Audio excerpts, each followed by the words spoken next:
KC0VII Tom here. Got some sad news here.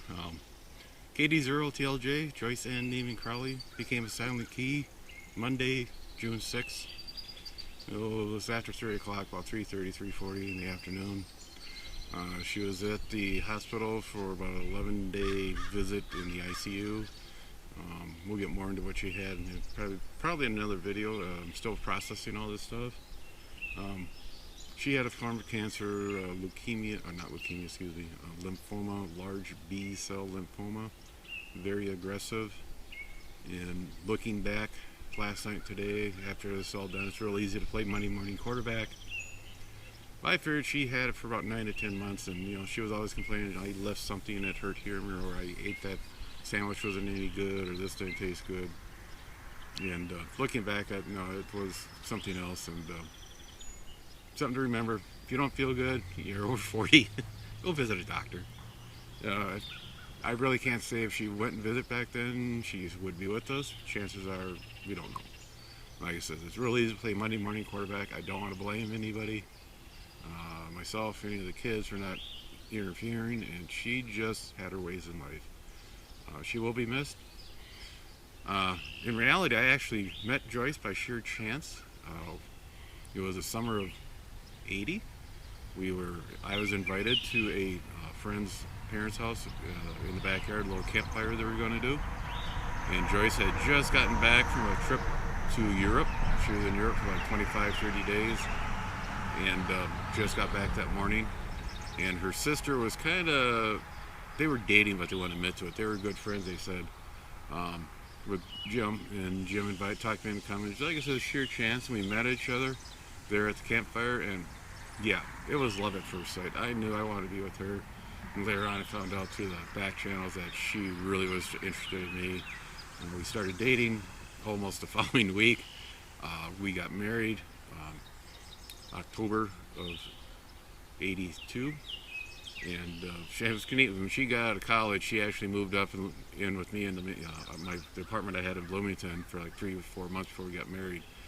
Her mother was not quite happy, so that really was another dark mark of my record with her.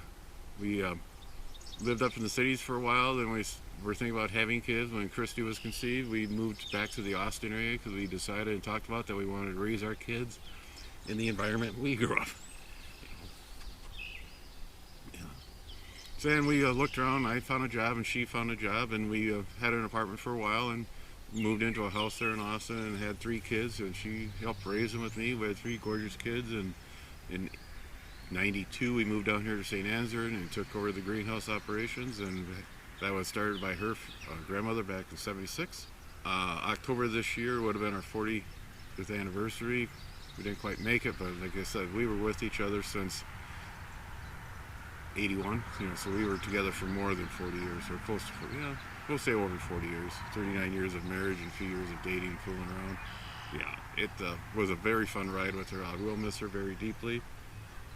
What's going to happen in my life as of this morning? I don't know. There's still a couple of videos in the can ready to be punched out, and so this will continue for a few more weeks, and it may go dark for a while. So if you new to the channel, go back and look at some of the older videos till I figure out what I'm going to do. The channel was actually her idea to do, and I'll probably will come back and do it in her memory. I'm not going to have her in every single one, but it's just, I think that's something she would do.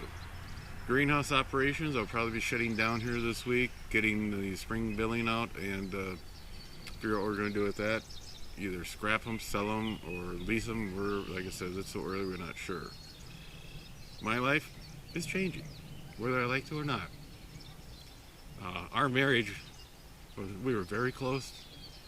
To me, that part of my life, before I met Joyce, the way my mom and dad were together, they did a lot of stuff together. And to me, that's what I thought was normal. But later on in life, I found out they weren't always like that. They had some rough patches. And but one thing people have always commented to me, that Joyce and I were always doing stuff together. Besides her job and my job, and we did help each other in our jobs, but we did everything together. So it's just one of those deals. Now there's a big part of me missing. Like I told somebody, today is the start of a new a way of life for me, whether I want to or not, but I have to do it for her. Joyce, TLJ, I'm going to miss you.